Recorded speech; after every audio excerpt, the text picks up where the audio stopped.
Alabama and Auburn next Friday at Bryant-Denny Stadium. Here's the latest on quarterback Cam Newton's situation. Mississippi State booster Bill Bell told ESPN.com on Wednesday they received a text message containing a payment plan for Newton's services. Bell claims the message came from a former MSU player, Kenny Rogers, who claimed he was representing Newton's father, Cecil. According to the report, Bell says that Cecil Newton was on a three-way call with him and Rogers when discussions about the payment plan took place. However, the elder Newton's never directly asked for money, and he has shared those voice messages with the NCAA. Bell has. And with more on the Iron Bowl, last week's game, and much more on Alabama Crimson Tide football, we bring in the beat writer for Alabama football of the Tuscaloosa News, Chase Goodbread. Thanks for being with us today, Sure. man. Also of Crimson Cover Television. Let's start off by talking about the Iron Bowl. Cam Newton, who knows what's going to happen.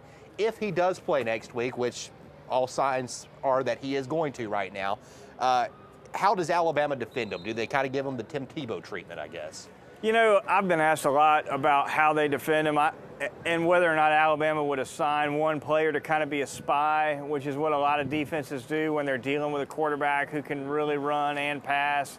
I don't see it. I don't think they do that. I really don't. You know, I think if Rolando McClain had come back for his senior year, he'd be the perfect guy to spy on Cam Newton because he's big enough to handle him and he's fast enough to chase him down. He's gone now. I don't see anybody else in Alabama's defense who could really be a spy. I think they just got to play it straight, rush with four guys, and when he leaves the pocket, make sure that they're playing a zone defense so that nobody's backs turned to him and they can make the play as quick as they can.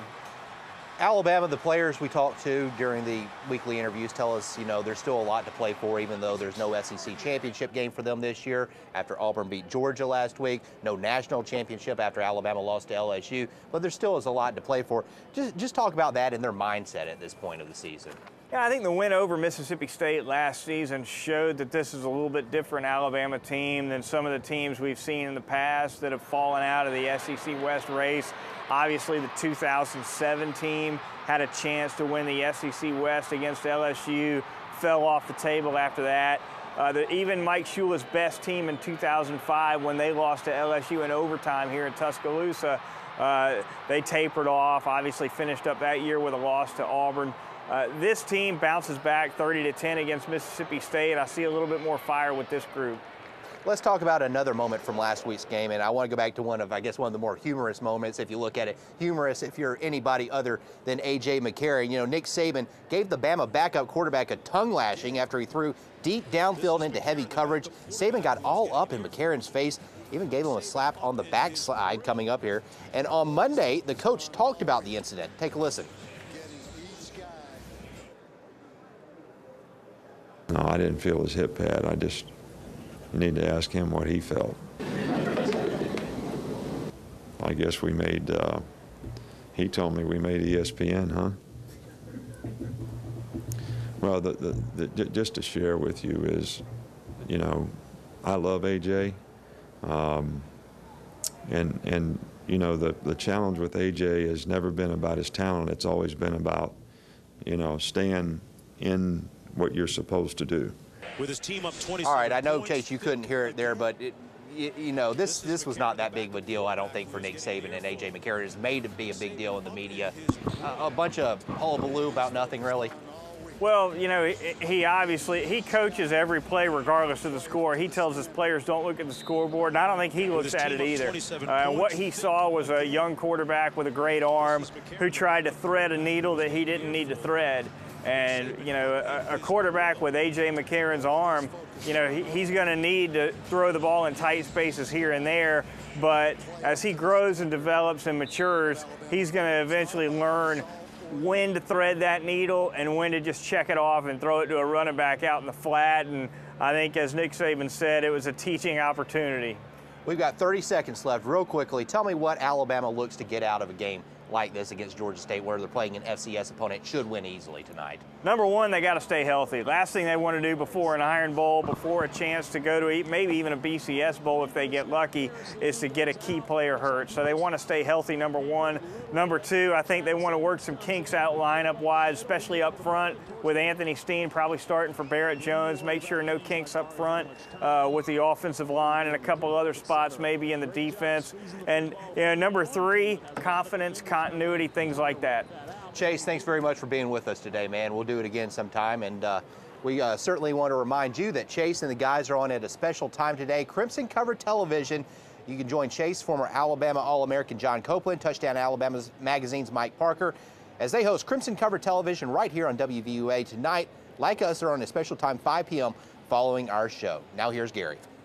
Thanks, John. I'm down here amongst the people now. You know, one of the great things about this job and this show is that we get to interview a lot of very interesting people.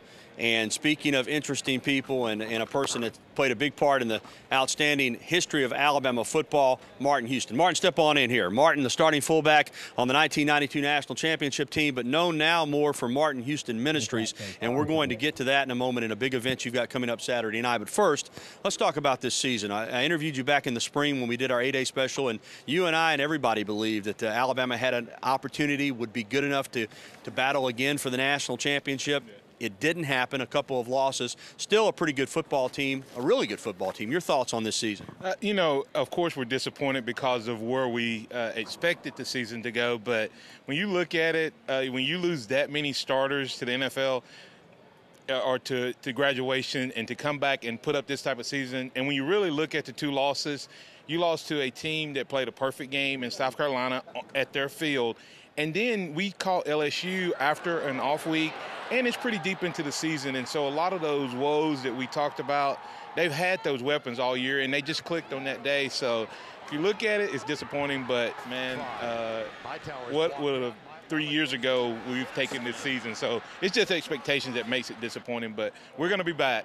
Well, there's a reason it's so difficult to repeat. Alabama found it out in '92, found it out again this year. It's just hard to win one of these things, much less two in a row, that's for sure.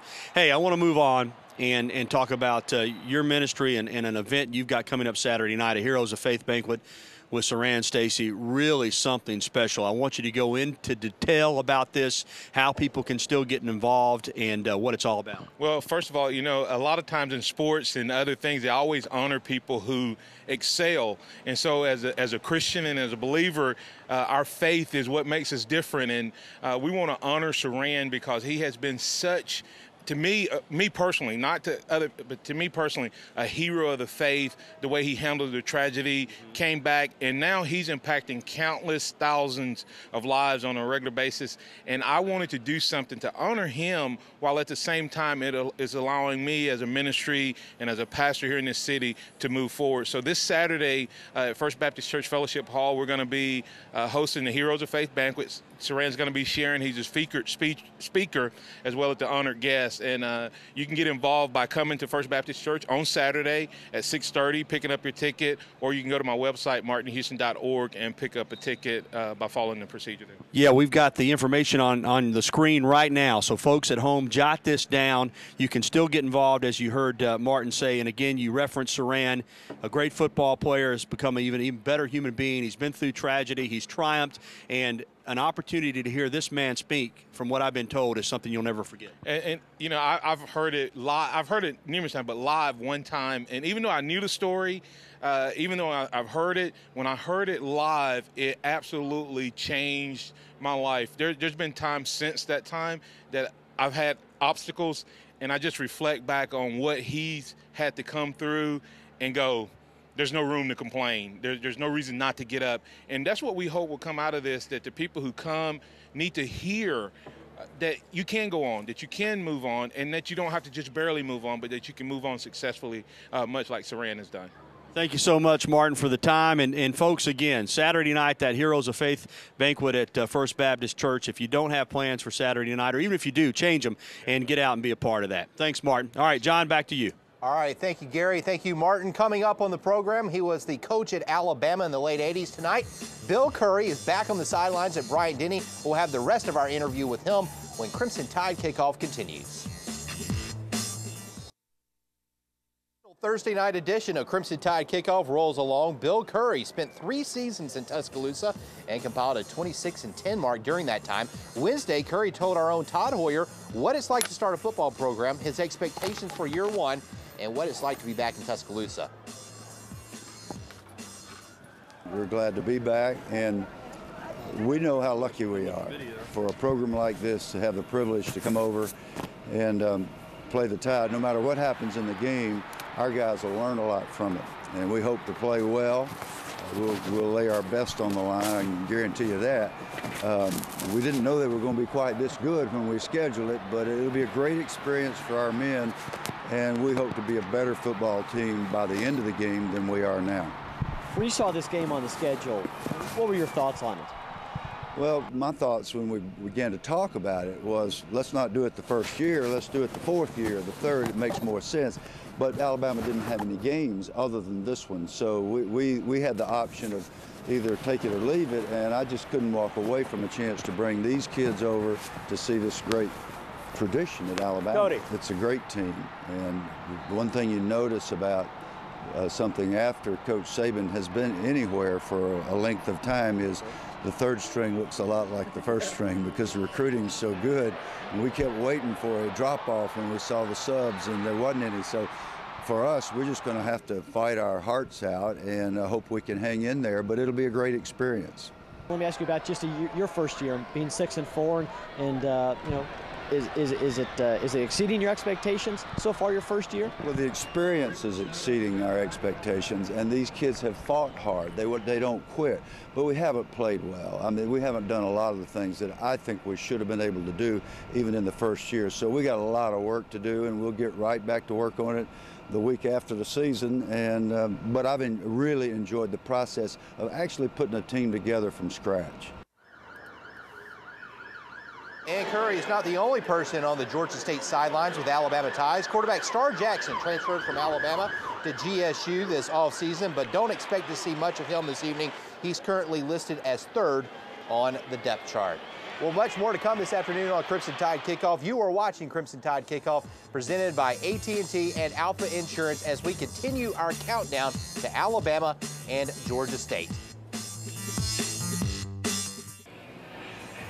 This is the scene right now at the University of Alabama. Welcome back to Crimson Tide Kickoff, presented by AT&T and Alpha Insurance. The Alabama football players and coaches arriving at the north end zone entrance to Bryant-Denny Stadium for the Walk of Champions. Now, you folks that have been to games at Alabama know this is one of the most anticipated events of game day. If you've never been, this may be your first opportunity to see what it's like. But fans line the walkway there, John. The players and coaches walk through, greeting fans as they make their way into the stadium. It's an awesome event. And we've had go ahead, I'm sorry. I was going to say, make no mistake about it, when it's game day in Tuscaloosa, the fans show up because you see the droves of them lined up out there on the Walk of Champions this afternoon. Should be a lot of fun tonight. And we've got it for you here on Crimson Tide Kickoff. And we've had an awesome show so far. Here's what we've got coming up in the second half hour.